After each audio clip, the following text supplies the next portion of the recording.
And joining us this afternoon for a discussion of the vital sign on education are Terry Cook, President and CEO of the Hamilton Community Foundation, Pat Amos, Director of Education for the Hamilton-Wentworth Catholic District School Board, and John Malloy, Director of Education for the Hamilton-Wentworth District School Board. Welcome to all of you. Thanks, Larry. And Terry, let's begin with you because your organization did a seminal study on the state of our city, identifying a number of vital signs, and of course we're talking about education today.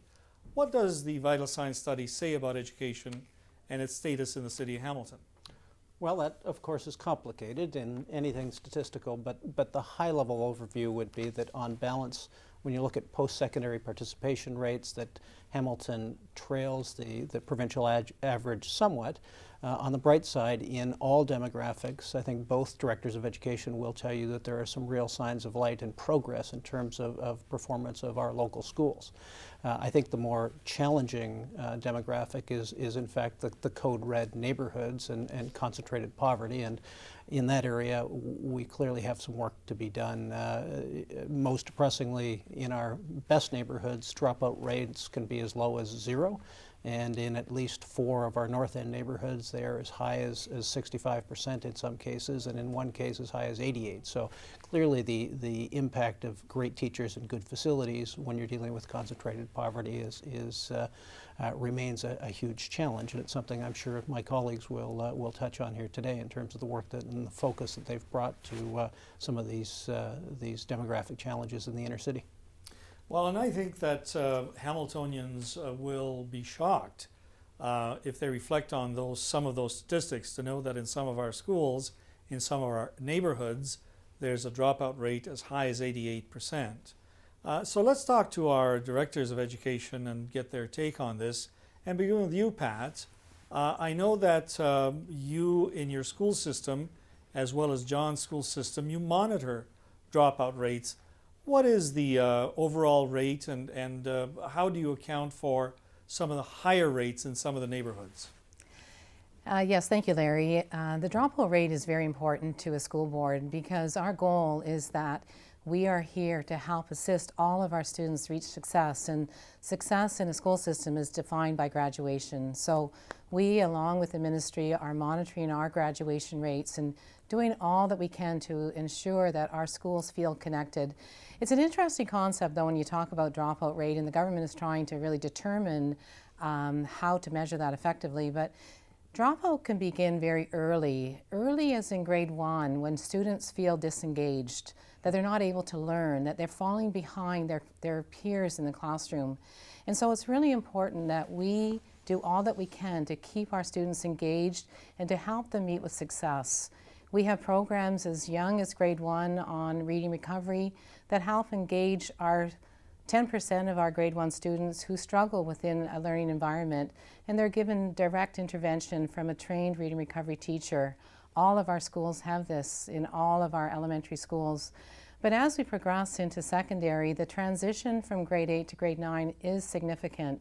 And so it's important that our schools feel the need to reach out and to engage and to support not only the student but their families during the transition to secondary school. We assign our students to peer mentors as well as to teacher mentors, and we monitor. There's an important figure called 16 by 16, that students have to achieve 16 credits by the end of grade 10, or again they're deemed to be at risk. And so we monitor all through their secondary time. And it's so important that the pathways that we can guide them on are pathways that they see themselves engaging in, a pathway to success. And John, how about in your system? I know that you have similar and yet different challenges in your system as well. What is the status of student retention, and what are some of the strategies that you use to deal with students in your system? Well, clearly, Larry, one of the things that's happening recently is we've tried some very, very focused and concrete strategies, which is bringing about some improvement in this area. And one of the strategies is simply to call every single student who has left us right after the date when they were supposed to return and invite them back and listen to what it is that they need. And invariably what we oftentimes learn is we needed to ensure that a caring adult was connected to that student. We needed to ensure that we were providing an engaging program that met their need. The Ministry of Education, thankfully, has broadened the scope of what it is that we're allowed to offer, and we're taking full advantage of that. So in the last little while, we have contacted every student. We have engaged them in dialogue around that. We've tried to put in some measures so that we don't wait until they're gone before it is that we find out what they need. But clearly, we're inviting students back with some success. And in fact, that success is showing up in things like our enrollment in experiential learning, cooperative education, connection to Mohawk and McMaster specifically in programs that allow our students to see themselves in those places. So we're doing many of the things that Pat mentioned in her board around ensuring that our kids can read and our kids can excel, and we're ensuring that we're providing as personalized an education as we can, which is a challenge, but I'm seeing some bright lights happening as we move forward. And Pat, you've got some schools in the Code Red neighborhoods that Terry referenced, do you not? Yes, we do, Larry. We have 9 schools identified in that area, and a number of years ago, well over a decade ago, our Board of Trustees instituted our Equal Opportunities Project because we did our own study prior to the Code Red series, and using census data and other data available to us, we did an assessment of our entire school board, and we identified these schools as in need of support.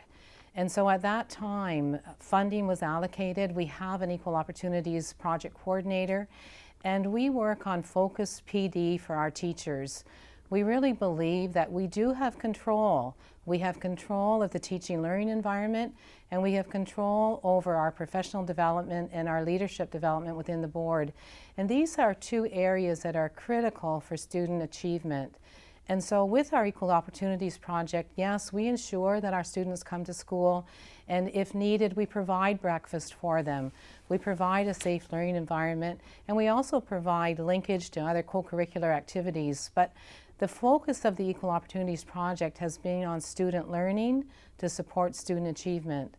So we've been buying resources that we really believe will speak to the gaps, whether it's the ESL learner, that requires a different type of reading material that is age appropriate but appropriate to their learning needs.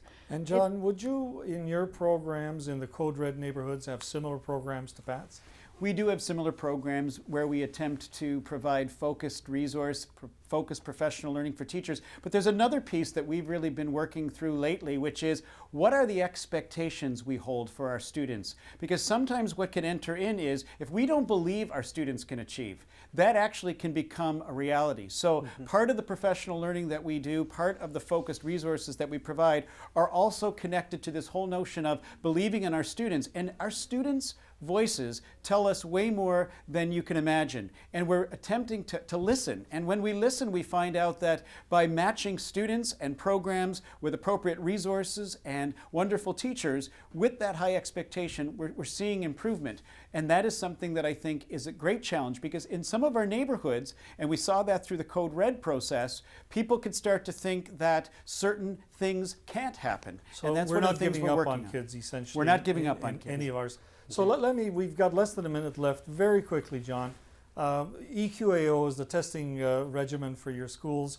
How is your board doing, and what do you see coming up in terms of interventions around testing? Well, we're certainly seeing some improvement in our EQAO results. EQAO is one assessment that governs how kids are learning. But more importantly, what we're also seeing is, for instance, in our grade 3 math scores, we may be lagging behind the province at the beginning, but by grade 9, we have met and even exceeded provincial standards. So what we're looking at is ensuring that we know our kids, we know what they need, and we're providing it.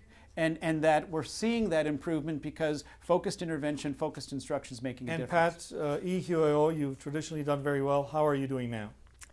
Yes, we are proud of our results. It is reflective of the work that our teachers are doing each and every day in the classroom, and the support that our parents are providing to their students, their children, as they come to school. It's really important to acknowledge that every school should be on a continuous improvement path.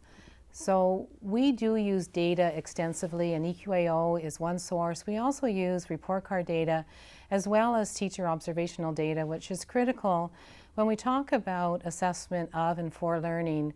What's happening each and every day in the classrooms is critical. To stop and to reflect, to provide professional development for our teachers so they can come together and to reflect collectively on their strategies. We have Pat, provided... on that note, we're enemies. Time is always our enemy.